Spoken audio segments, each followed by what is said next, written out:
থাকে জীবনে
প্রহ্লাদকে হত্যা করে দর্দম সিং এখন আসছে না।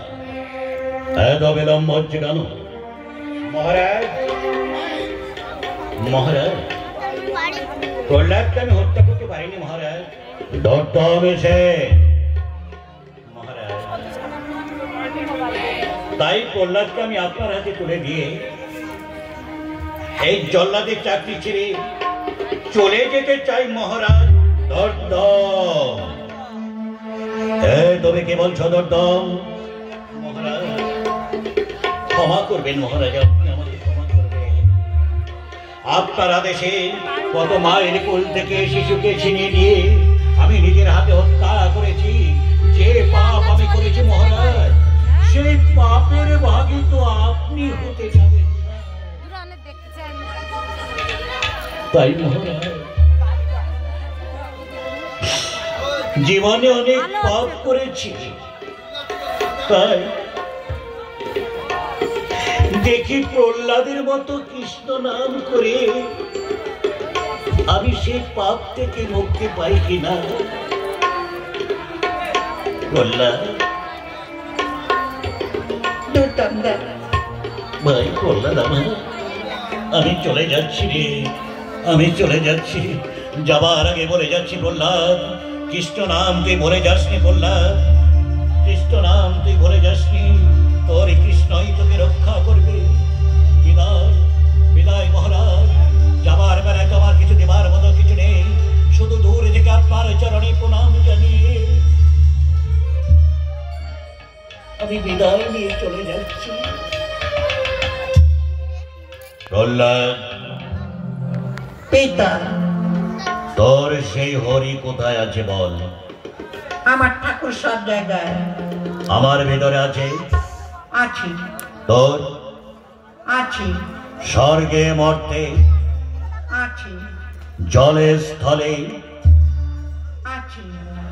আমার এই ফটিকে স্তম্ভের ভিতরে আছি। কে বললে স্বর্গে মর্তে পাতালে জলে স্থলে সব জায়গায় বাস করো নারায়ণ? আমার এই ফটিকে স্তম্ভের ভিতরে ঢুকে আছে নারায়ণ। সত্যি যদি ফটিকে স্তম্ভের ভিতরে ঢুকে থাকে নারায়ণ, ওরে ওরে ফটিকে স্তম্ভ, আমি ভীম পদাঘাতে পেয়েছি নারায়ণ। আজ তোকে পেয়েছি, আজ আমি নিজের হাতে করব হত্যা।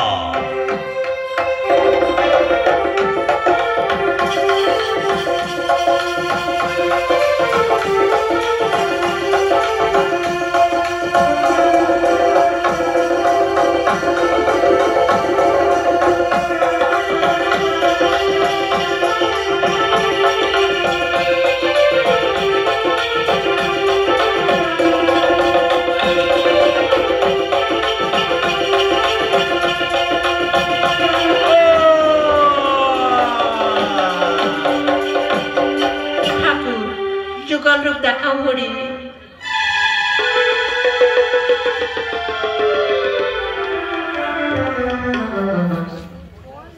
প্রহ্লাদ, এসো প্রহ্লাদ, এসো। যুগল রূপ হয়ে দাঁড়াও। নারায়ণ নারায়ণ নারায়ণ। গুরুদেব, আপনি এসেছেন। প্রহ্লাদ, হ্যাঁ প্রহ্লাদ, আমি এসেছি। এসো, আমরা দুজনা যুগলের রূপ নয়নে হেরি। নয়ন একবার দেখে যারে, নয়ন একবার দেখে যারে, রাধা কৃষ্ণের যুগল মিলন, নয়ন একবার দেখে যারে। মা বোনের একবার হলুদ ধরে দেবেন।